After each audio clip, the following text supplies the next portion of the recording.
Lorsque je regarde ces vidéos qui datent d'il y a 6 mois, j'aimerais vraiment avoir le super pouvoir de retourner dans le passé et de dire stop! On arrête absolument cette mise en œuvre de la pose des fenêtres. C'est une catastrophe.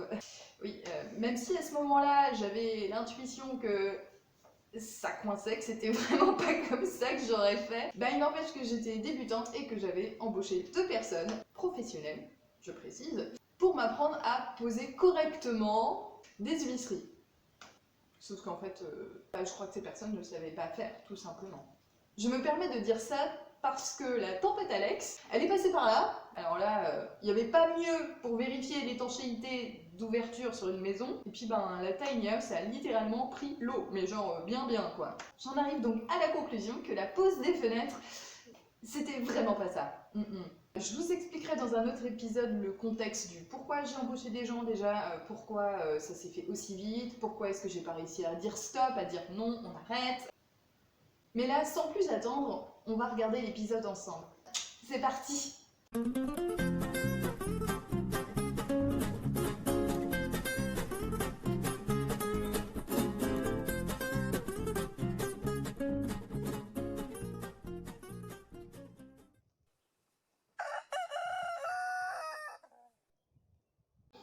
Peut-être je vais lever pas mal parce que du coup ça penche beaucoup moi. Donc ici, petite mise à niveau avant de poser les fenêtres. Comment est-ce qu'on découpe le parapluie? Dans les angles d'abord. Et après le... D'accord.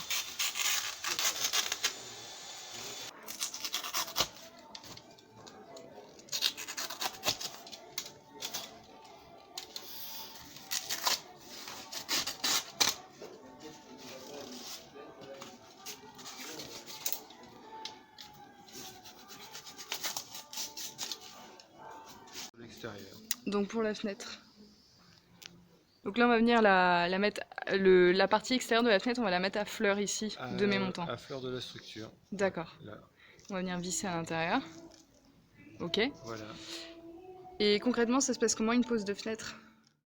Là, à partir de ce moment-là, pour moi, il y a déjà des choses qui clochaient. En effet, comme je l'ai dit dans l'épisode précédent, j'avais fait un stage au cours duquel j'ai appris notamment à fabriquer les murs et à préparer les espaces de fenêtres pour accueillir les huisseries. Je me souviens avoir mis du scotch par pluie dans les angles afin d'assurer un minimum d'étanchéité.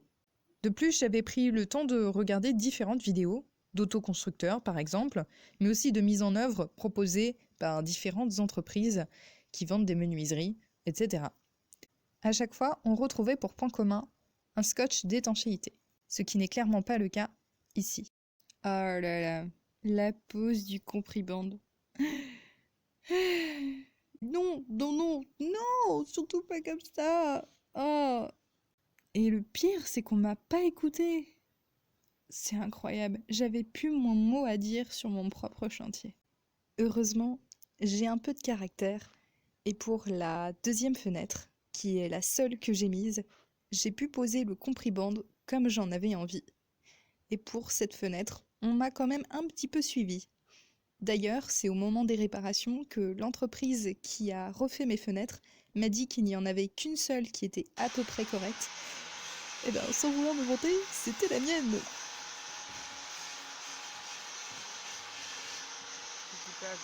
Ouais, il disait à peu près 1 centimètre quoi.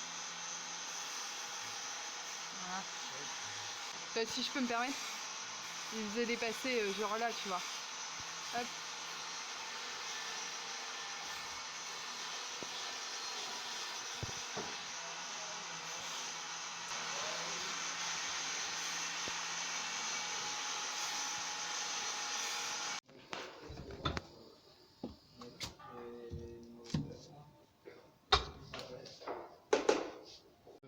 Je me mets à l'œil, on va dire, à fleur en haut. Ok, Et je mets ma première vis. Ça va être ma vis de référence. d'accord.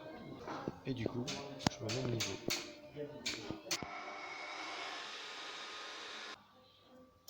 Donc là, c'est tes petites queues. Mes petites queues de réglage.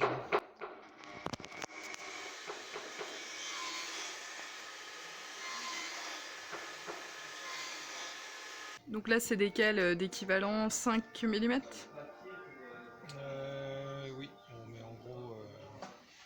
À peu près, ouais. Ok, ça marche. C'était l'épaisseur que j'avais prévue partout autour de la fenêtre, quoi. Ouais.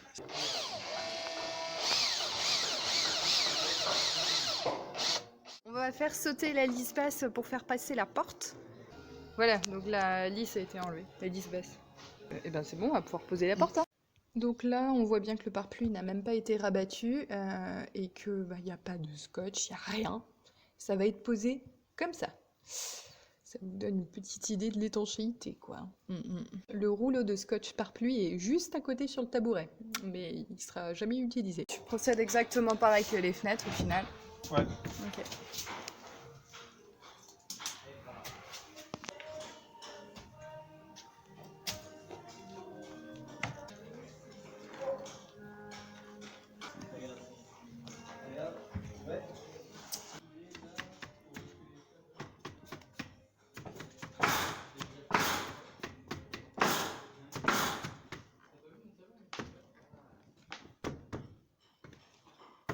Tu vois, je dois balancer mon joint en dessous.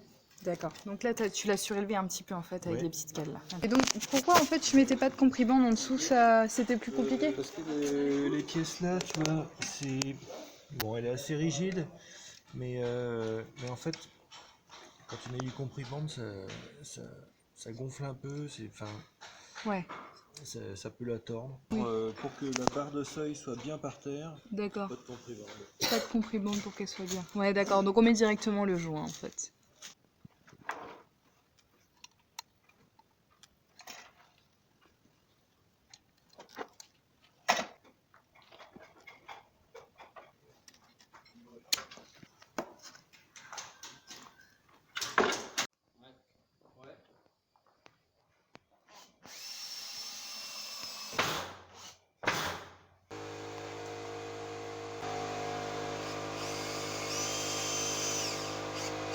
Ok. En diagonale.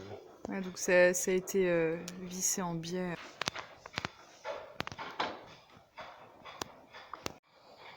Donc là, on choisit les cales comme pour les fenêtres. En fait, c'est exactement le même principe.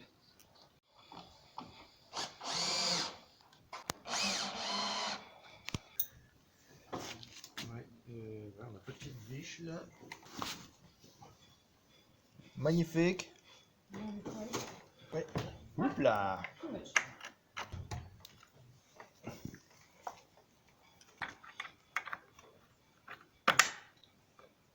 C'est des guides? Non, même pas. Non, ils vont aller dedans, ouais. Ok. Hop, on va faire comme ça. Ouais, c'est pas les portes que j'ai dans ma chambre, quoi. Non.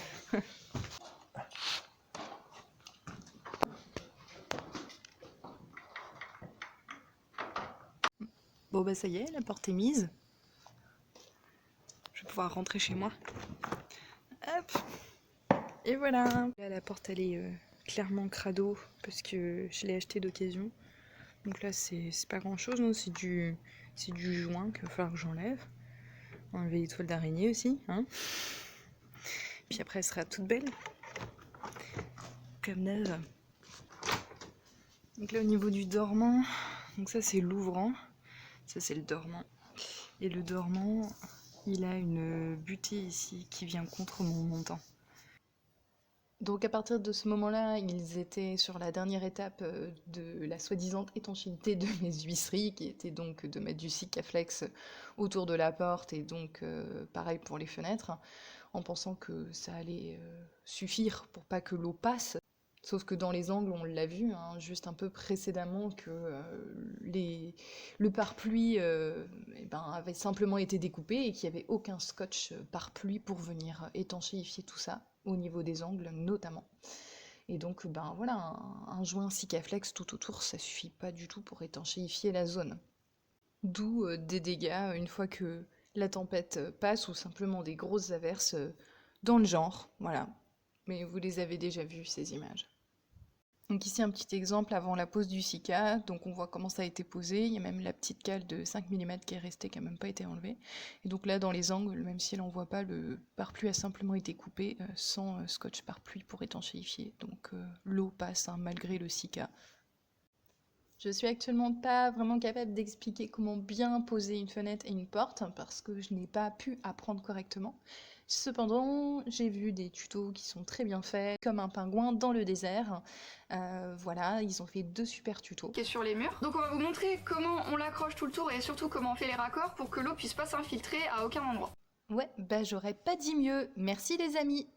Alors, d'ici là, eh bien, avant que je puisse vous expliquer concrètement comment poser des huisseries dans les règles de l'art de la menuiserie, il va falloir attendre un petit peu que je me forme et ce sera pas tout de suite. Voilà, d'ici là, on va rester sur les erreurs et puis je vous renvoie sur les tutos si vous voulez en savoir plus. Du coup, vous vous doutez bien que toutes les mises en œuvre qui sont montrées dans la vidéo, faut vraiment éviter de les faire. C'est hyper important parce que voilà, quand on voit le genre de dégâts qui arrivent. Entre-temps, mes fenêtres, elles ont été réparées par un constructeur de tiny house, donc c'est bon, mes fenêtres ne prennent plus l'eau. Cependant, ça a aussi participé à réduire mon budget initial pour la tiny house. Donc il y a eu le coût de la main-d'œuvre de malfaçon que j'ai payé. J'ai pas pu obtenir gain de cause sur ce litige, malheureusement. Et il y a eu aussi du coup le coût des réparations. Les deux ensemble a considérablement réduit mon budget, à savoir que ma toiture est également à refaire. C'est pas une blague, vraiment. Donc aujourd'hui je n'ai plus de budget. Voilà, le chantier est en stand-by. Heureusement, la tiny house a trouvé un hivernage, un endroit où elle est en sécurité, et elle pourra attendre là jusqu'à ce que je puisse à nouveau m'en occuper. Pour le prochain épisode, nous verrons la toiture à nouveau. Ce sera des malfaçons, donc ne pas à reproduire bien sûr. Sur ce, je vous dis à très bientôt.